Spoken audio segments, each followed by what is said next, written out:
What the heck's happening, just in our culture in general? Well, it's insane, and it's all driven by emotion, because if the argument is that the police are going out and mowing down black people, the data show the opposite. If anything, the police are more hesitant, more reluctant to pull the trigger on a black person than on a white person or even Hispanic person.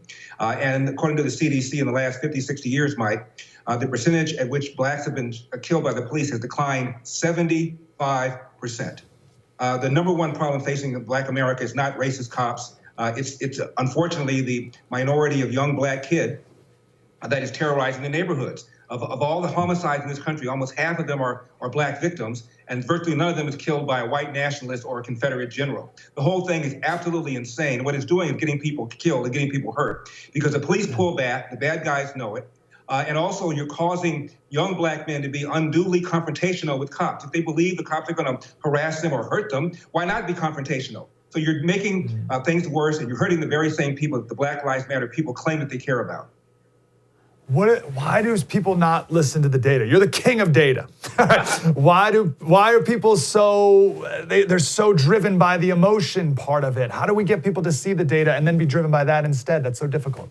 Because a lot of people falsely believe that virtually every problem can be connected to slavery and Jim Crow. The number one problem facing black America is a large number of kids raised without fathers. About 70% of black kids today are raised without fathers. That number was 25% in 1965. Are you telling me that between 1965 and right now, the country has gotten more racist? That can't be the answer. The answer is government policy that has incentivized women to marry the government and allowed men to abandon their financial and moral responsibility. And forget about elder. Obama once said, a kid raised without a father is 5 times more likely to be poor and commit crime, 9 times more likely to drop out of school, 20 times more likely to end up in jail. Now, the question is, why have we had this proliferation of black kids being born outside of wedlock? And the answer is the welfare state. And the left can't have that discussion because they caused it. Amazing. If you could get a black kid to understand one thing about either this country or his opportunity in this country, what would you want him to understand? Pick up your cards and play them to the best of your ability. This is the greatest country in history in terms of being able to live out your potential. And if you can't make it in America, you can't make it anywhere. And not to appreciate that is to really spit on the legacy of people like MLK and like my own father, who was thrown out of the house when he was 13 years old, Athens, Georgia, Jim Crow South at the beginning of the Great Depression. My dad went down the road, did whatever he could. Ultimately, he became a Marine, got out of the Marine, couldn't get a job as a cook because of racism. He ended up becoming a janitor, worked 2 full-time jobs as a janitor, saved his nickels and dimes, started a little cafe, and ran that until his 80s, and my dad ended up being a property owner. This is what happens in America. And clearly things are a lot better than they were when my dad grew up. And remember, this is a country that elected a black guy with a funny last name and a middle name, Hussein, and he knocked off Hillary.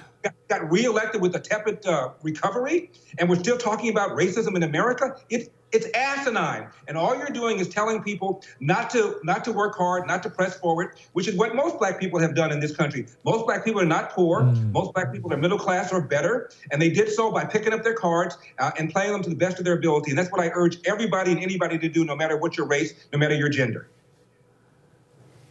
I keep hearing these stories from black people, and I want to ask you if you have a story of racism in your life and how you interpreted that / overcame it.